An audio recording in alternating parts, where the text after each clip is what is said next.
Hello दोस्तों, स्वागत है एक बार फिर आपके अपने यूट्यूब चैनल पर। आज हम विज्ञान के पाठ के तहत जो है रोग और उपचार हम जो चैप्टर है उसमें पढ़ेंगे। आखिरकार कौन से जो है वायरस से रिलेटेड कौन सी डिसीज होती हैं, बैक्टीरिया से, प्रोटोजोआ से। तो सबसे पहले हम वायरस से रिलेटेड जितनी भी डिसीज होती हैं, वायरस से उत्पन्न जितनी बीमारियां होती हैं, उन सब के बारे में आज हम बात करेंगे। और हम बहुत एक्सप्लेन करके पढ़ेंगे, बहुत विस्तृत होकर हम जो है पढ़ाई करेंगे। और इस नोट्स से जो है आपका कोई भी क्वेश्चन बाहर नहीं जाएगा। तो पढ़ते हैं, आइए बिना कुछ देरी किए। हमारे पाठ का नाम है रोग एवं उपचार, और उसमें भी हम पढ़ रहे हैं किससे रिलेटेड बीमारियां, वायरस से जनित, यानी कि वायरस से उत्पन्न हुई रोग के बारे में पढ़ेंगे। तो सबसे पहले बात होती है कि आखिर वायरस शब्द है, ये वायरस शब्द जो है, वायरस जो शब्द है इसकी उत्पत्ति कहाँ से हुई? लैटिन शब्द है, वो भी किससे? वायरस से। अगर वायरस से कभी किसी एग्जाम में पूछा जाए वायरस कौन सा शब्द है, तो ये लैटिन शब्द है, जिसका शाब्दिक अर्थ है विष अणु। ये कैसा होता है? अकोशिकीय अति सूक्ष्म जीव है जो केवल जीवित कोशिका में ही, अब क्वेश्चन आ जाए जैसे यूपीएससी में पूछता है, या स्टेटमेंट में किसी स्टेट पीसीएस पूछ लिया जाए कि ये जीवित और मृत दोनों कोशिकाओं में अपनी वंश वृद्धि कर सकता है, या मतलब जो है जन्म ले सकता है, तो वो क्वेश्चन रॉन्ग हो जाएगा। यहाँ दे रहा है जो केवल जीवित कोशिकाओं में ही वंश वृद्धि कर सकता है। जनरली हम लोग जो है जैसे ही देखते हैं कि केवल वर्ड तो गलत कर देते हैं, जबकि ऐसा नहीं है। यहाँ पे लिखा है सीधे सीधे कि केवल जीवित कोशिकाओं में ही वंश वृद्धि कर सकते हैं। रासायनिक दृष्टि से ये प्रोटीन आवरण से घिरे, यानी कि प्रोटीन के कवर से घिरे हुए क्या होते हैं? ये न्यूक्लिक एसिड होते हैं। ठीक है, नेक्स्ट पढ़ते हैं हम। न्यूक्लिक एसिड के खंड हैं। जीव विज्ञान की वह शाखा जिसके अंतर्गत वायरस का अध्ययन किया जाता है, क्या कहलाता है? वायरोलॉजी। ठीक है ना, मैक्सिमम एग्जाम में से हमको पता तो होता है कि इसको हमको जो है विषाणु विज्ञान कहेंगे, लेकिन क्या करता है एग्जामिनर कि वो कभी कभी ये वायरोलॉजी शब्द दे देगा, इंग्लिश में लिख देगा वायरोलॉजी। तो आप लोग याद रखिए, विषाणु विज्ञान कहलाता है। विषाणु क्या होता है? जीवित कोशिका से युक्त किसी भी जीव को संक्रमित कर सकते हैं, जैसे पशुओं को कर सकते हैं, पौधों को इफेक्ट कर सकते हैं, फंगस, बैक्टीरिया, मनुष्य आदि। जीवाणु भोजी बैक्टीरियोफेज एक प्रकार का क्या है? बैक्टीरियोफेज भी क्या है? एक प्रकार का वायरस है जो क्या करता है? जीवाणुओं को संक्रमित करता है। तो नेक्स्ट पढ़ते हैं।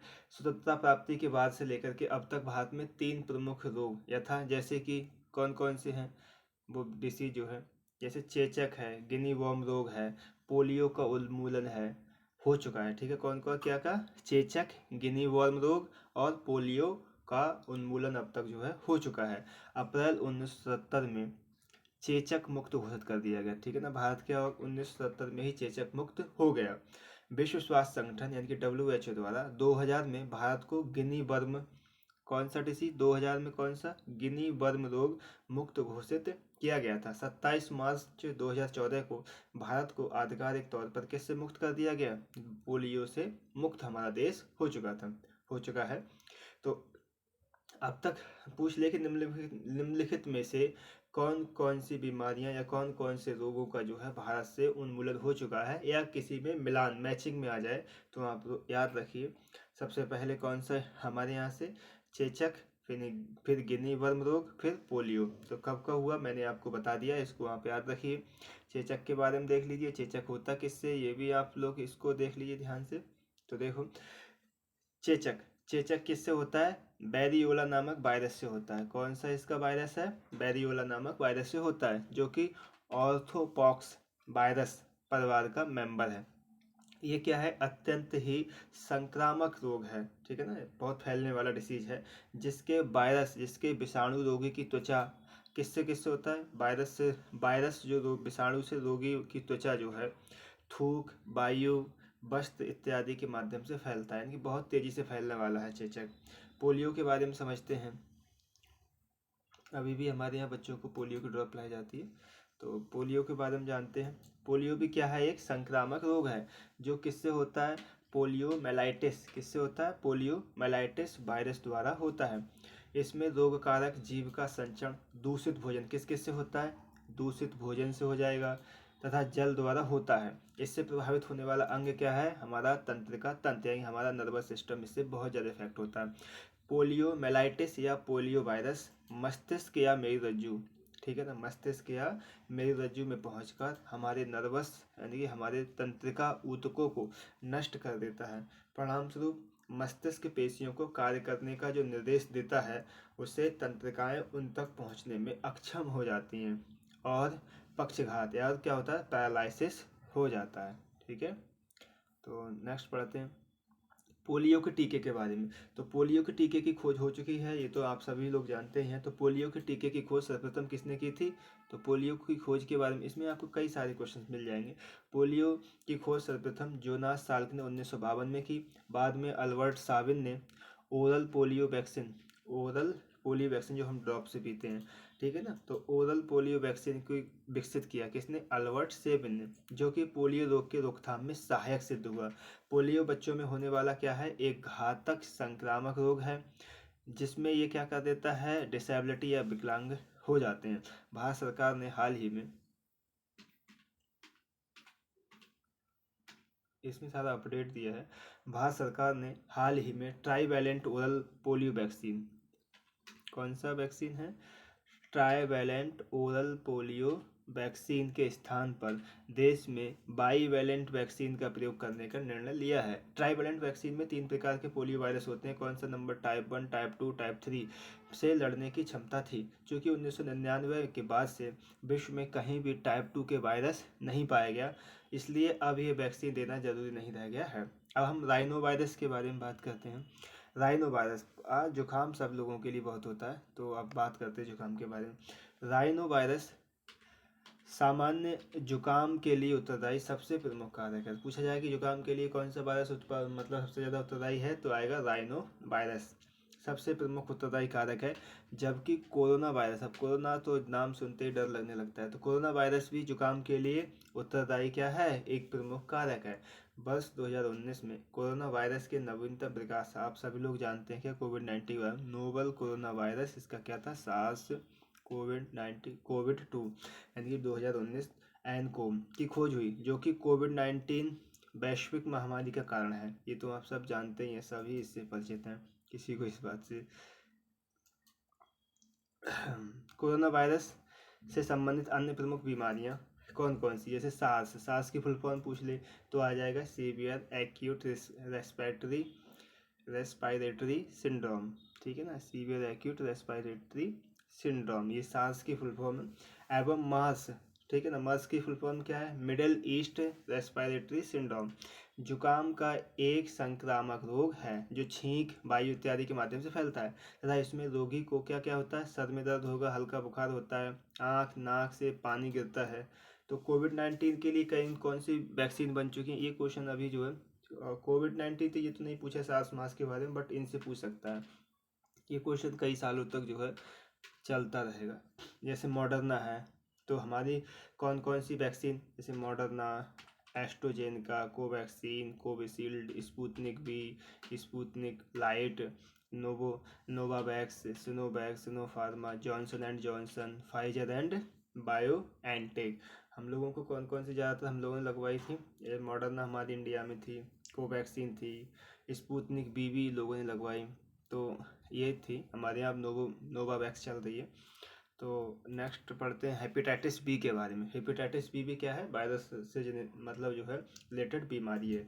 तो हेपेटाइटिस बी के बारे में जानते हैं। हेपेटाइटिस बी, तो हेपेटाइटिस बी वायरस कौन सा है? इसका हेपा डीएनए वायरस परिवार का एक मेंबर है। इसके कारण किस में होता है? लीवर में सूजन और जलन होती है। मम्स एवं कंठमाला, लोगों के गले में जो है निकल आती है, इसको कंठमाला बोलते हैं, छोटे छोटे से निकल आते हैं। तो मम्स एवं या कंठमाला रोग, ये भी किससे है? वायरस रिलेटेड बीमारी है, जिसे क्या बोलते हैं हम गांव में? गलसुआ। इसमें पैरोटिड ग्रंथि कष्टदायक रूप से बड़ी हो जाती है। कौन सी ग्रंथि होती है? पैरोटिड। रेबीज एवं हर्पीस रोग, तो रेबीज जानते हैं, जैसे रेबीज का नाम सुनते हैं तो ऐसी कुत्ते से आवाज आती है। तो रेबीज एवं हर्पीस रोग भी वायरस से उत्पन्न एक बीमारी है या रोग है। रेबीज वायरस प्रायः किस किस में पाया जाता है? कुत्ता, बिल्ली, चमगादड़, जंगली जानवर जैसे कि लोमड़ी और रैकून आदि में पाया जाता है तथा इनके द्वारा मानव में ये पहुंचता है।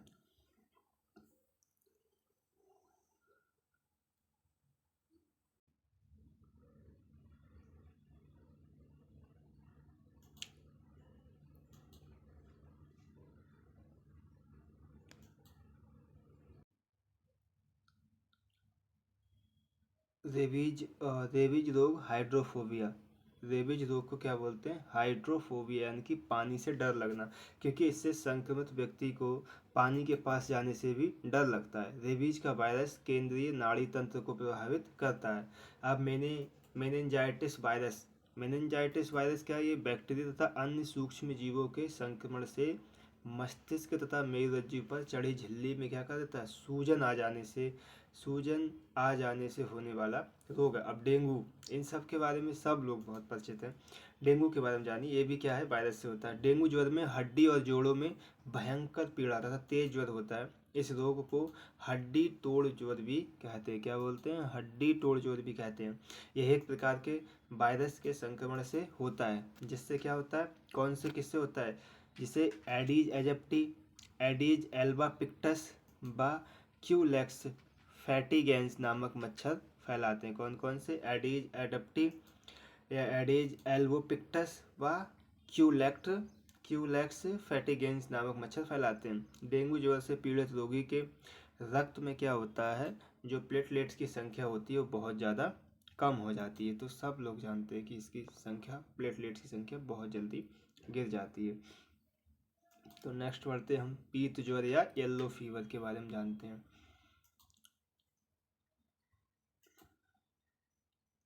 पीत ज्वर या येलो फीवर, ये भी क्या है? एक संक्रामक रोग है।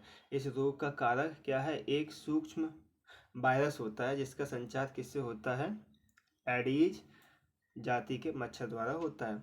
एडीज एल्बोपिक्टस, जिसे टाइगर मच्छर के नाम से जानते हैं। कौन? एडीज एल्बोपिक्टस को। ये किसके लिए? पीत ज्वर, डेंगू तथा चिकनगुनिया जैसे रोगों के कारण कारक वायरस का वाहक होता है। ठीक है ना। अब जापानी इंसेफ्लाइटिस, तो जापानी इंसेफ्लाइटिस रोग का, अब गर्मियों में ये सब बीमारी जो है इंडिया में बहुत फैलती हैं। तो जापानी इंसेफ्लाइटिस रोग का कारक कौन सा है? फ्लेवी ब्राइडी फ्लेवी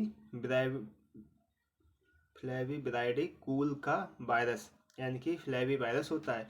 इस वायरस का वाहक क्यूलेक्स वंश के मच्छर या क्यूलेक्स टेटिनियोरिंक्स होते हैं। इस वायरस से मानव एवं जंतु, मुख्यतः कौन कौन? सुअर एवं जंगली पक्षी संक्रमित होते हैं। जापानी इंसेफ्लाइटिस रोग में मानव मस्तिष्क क्या होता है? प्रभावित होता है। सुअरों को मानव रिहायशी क्षेत्र से दूर रखना इस रोग के उन्मूलन में सहायक है।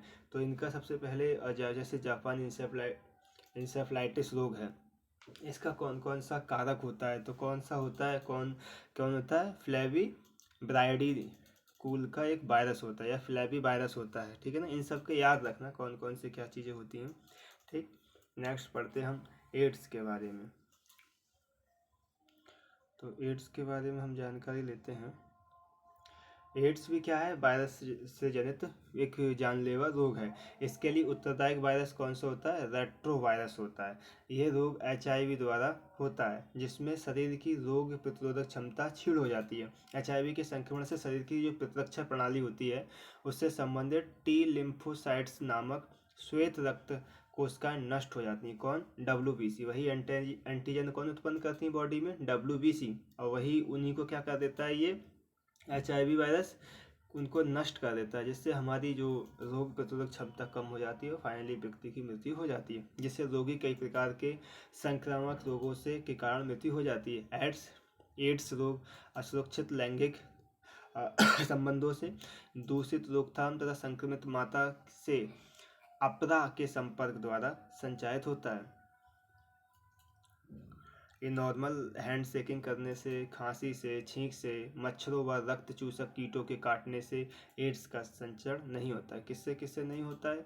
हैंड शेक, हाथ मिलाने से, खांसी से, छींक से, मच्छरों व रक्त, हमारा मतलब जो रक्त चूसक कीटों के काटने से एड्स का संक्रमण नहीं होता है। विश्व में HIV के कितने? 9 सब टाइप प्रसारित हैं। भारत में HIV का C सब टाइप प्रकार प्रभावी है। ठीक है ना। कौन सा है? भारत में HIV का कौन सा? C टाइप है। चार्ल्स गैलो ने HTLV थर्ड, यानी कि human T cell leukaemia virus नामक एड्स रोग के कारक की खोज की। एड्स रोग की पहचान के लिए वेस्टर्न ब्लास्ट या एवं एलिसा टेस्ट परीक्षण किया जाता है। प्रतिवर्ष विश्व एड्स दिवस 1 दिसंबर को मनाया जाता है, जब कोई रोग किसी विशेष क्षेत्र या जनसंख्या में स्थायी रूप से विद्यमान रहता है। तो इसे क्या बोलते हैं हम? एंडेमिक। अभी हम लोगों ने देखा था कि सब लोगों ने पैंडेमिक पैंडेमिक वर्ड सी मतलब सुना था। वो किसके बारे में सुना था? कोविड-19। कोविड-19 क्या था? वर्ल्ड वाइड क्या था? उसका प्रसार था, इसी वजह से उसको क्या बोलते हैं हम लोग? पैंडेमिक बोलते हैं। और ये हम एक एरिया रिलेटेड होता है तो उसे क्या बोलते हैं? एंडेमिक। जब कोई संक्रामक रोग किसी निश्चित संख्या में, बड़ी संख्या में लोगों को कम समय में तेजी से फैलता है तो ऐसी स्थिति को क्या बोलते हैं? हम एपिडेमिक बोलते हैं। और एपिडेमिक स्थिति का ही विश्व के बहुत बड़े क्षेत्र में विस्तार को ही हम क्या बोलते हैं? पैंडेमिक। मई जून 2018 में केरल में क्या आया था? निपाह वायरस के प्रकोप के कारण क्या हुआ? 17 व्यक्तियों की मौत हो गई थी। ज्ञात है कि निपाह वायरस बीमारी एक जूनोटिक डिसीज है। जूनोटिक मतलब जानवरों से फैलने वाला, ठीक है ना? तो निपाह वायरस क्या था? जूनोटिक डिसीज है। कैसी है? जूनोटिक डिसीज है, अर्थात ऐसी बीमारी जो मुख्यतः जानवरों से मनुष्य में फैलती है। तो हम इसके देख लेते हैं क्वेश्चन, ठीक है ना? देखिए, अब आया बैक्टीरियोफेज। अभी हम पढ़ के आए थे कि बैक्टीरियोफेज के बारे में, बैक्टीरियोफेज के बारे में पढ़ा था ना हमने। अभी तो मैंने सारा कुछ बता ही दिया था। तो ये देखो, MPPCS 2017 में पूछा गया है। तो जीवाणु को संक्रमित करने वाला एक वायरस है। तो नेक्स्ट बढ़ते हैं आगे। निम्नलिखित में से किसकी कोशिका में कोई एंजाइम नहीं होता है? तो किसकी कोशिका में नहीं होता है एंजाइम? तो जितना दिया है, लाइकेन है, वायरस है, बैक्टीरिया है या शैवाल है, तो एल्गी, इन सब के में जो है, इन सब में किसकी कोशिका में एंजाइम नहीं, तो इन सब में एंजाइम होता है, ठीक है ना? तो यहाँ क्या आ जाएगा? निम्न में से कोई नहीं। देखिए, निम्न में से कौन सा रोग कीट के काटने से होता है? ठीक है ना? कौन सा है जो कीट के काटने से होता है? तो कौन होता है? डेंगू। डेंगू के बारे में आपने पढ़ा है ना, एडिज एडेप्टी। तो स्कर्वी, निमोनिया, दमा, ये सब नहीं होते हैं। तो यहाँ देख लीजिए, डेंगू हड्डी, इसको क्या बोलते हैं? हड्डी तोड़ या भयंकर पीड़ा से तीव्र ज्वर होता है या बुखार होता है। तो यहाँ देखिए, आगे देखिए, डेंगू एक बुखार है जो उत्पन्न होता था दूसरे मनुष्यों में पहुँचता है। कैसे पहुँचता है? अभी तो बताए थे हम। कौन सा वायरस होता है? मादा होता है, वो भी कौन सा होता है? एडिज एडिप्टी मच्छर होता है, ठीक है। जापानी इंसेफ्लाइटिस के बारे में भी जस्ट अभी मैंने चर्चा की। तो किसको करता है? मस्तिष्क जो होता है, बहुत तेज व्यक्ति को जो है सर में दर्द होता है, ठीक है। जापानी इंसेफ्लाइटिस का कारक कौन सा है? तो जापानी इंसेफ्लाइटिस का कारक होता है, कौन होता है? वायरस। अभी तो हमने जितने पढ़े हैं सारे किससे होते हैं? डेंगू हो, वायरस हो, चिकनगुनिया हो, ये सारे के सारे डिसीज किससे होते हैं हमारे?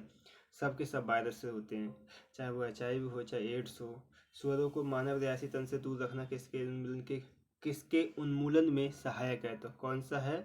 जापानी इंसेफ्लाइटिस, ठीक है। नेक्स्ट देखिए, पीला बुखार या पीत ज्वर निम्नलिखित के द्वारा फैलता है। तो किसके द्वारा फैलता है? ये वायु से नहीं फैलता, घरेलू मक्खी से नहीं फैलता, जल से नहीं फैलता। तो यहाँ किससे? पीत ज्वर, येलो फीवर एक संक्रामक रोग है। इस रोग का कारक एक वायरस होता है जिसका संचरण किससे होता है? एडीप जाति के मच्छरों से होता है, ठीक है। निम्नलिखित रोगों में कौन टाइगर मच्छर? देखिए, UPPCS ने 2013 में पूछा है। तो टाइगर मच्छर द्वारा नहीं संचारित होता है, कौन सा? जापानी इंसेफ्लाइटिस, ठीक है। तो इस तरह से ये हाइड्रोफोबिया मैंने बताया था, पानी से डर लगता है। तो किससे लगता है? जिन लोगों को कुत्ता या डॉगी कोई भी काट लेता है, रेबीज से रिलेटेड कोई भी जानवर, तो उसको जो है किससे? हाइड्रोफोबिया हो जाता है, यानी कि पानी से डर लगने लगता है। तो किससे फैलता है ये हाइड्रोफोबिया? वायरस से फैलता है, ठीक है। मनुष्य मस्तिष्क तथा मेरुरज्जु पर चढ़ी झिल्ली में सूजन आ जाने से होने वाला रोग है। तो कौन सा होता है? ये मेनिंजाइटिस। कौन सा हो जाता है? मेनिंजाइटिस। तो ये वीडियो बहुत लंबी होती जा रही है, तो मैं इस वीडियो को यहीं रोकता हूँ। बाकी आगे जितने भी क्वेश्चंस हैं वो आप लोगों को पता ही है, सारे क्वेश्चन हो जाएंगे। इस जितना आपने पढ़ लिया है ना, जितना इससे मैंने पढ़ा दिया है बहुत ज़्यादा विस्तृत, उसी से हो जाएगा। भारत में जन्मे प्रत्येक 200 शिशुओं में एक अतिसार से मर जाता है। अतिसार मतलब डायरिया से मर जाता है, जिसका कारण क्या है? रोटा वायरस होता है, ठीक है ना। डायरिया किससे होता है? रोटा वायरस से होता है। यदि कोई मानवीय रोग विश्व के बहुत बड़े क्षेत्र में फैल जाए तो उसे क्या कहते हैं? पैंडेमिक बोलते हैं। जैसे कोरोना था, ठीक है ना। पोलियो की खोज किसने की? पोलियो के टीके की खोज किसने की थी? जोनास साल्क ने की थी। पोलियो टीका सबसे पहले तैयार किया गया तो जोनास साल्क के द्वारा। साल्क टीका निम्नलिखित में किससे संबंधित है, तो किससे संबंधित है, पोलियो से। यही क्वेश्चन घुमा घुमा के पूछा जाता है। देख लीजिए सारे, कम से मुझे लगता है यहाँ देखिए, यहाँ स्टेटमेंट में पूछा है, यहाँ भी हेपेटाइटिस बी बीमारी होती है, तो हेपेटाइटिस बी किससे होती है, एक वायरस रिलेटेड बीमारी है। तो यहीं एंड करते हैं, और क्योंकि ये वीडियो बहुत लंबी होती जा रही है, और अगर आपको फिर से इस तरह की वीडियो चाहिए तो आप लोग कमेंट बॉक्स में लिखिए। और अगर आपको इस तरह की कोई वीडियो पसंद आती है, अगर आपको लगता है कि इससे सच में कोई फ़ायदा होगा, तो please like share subscribe my channel. और अंत में बस यही, thank you for watching this video.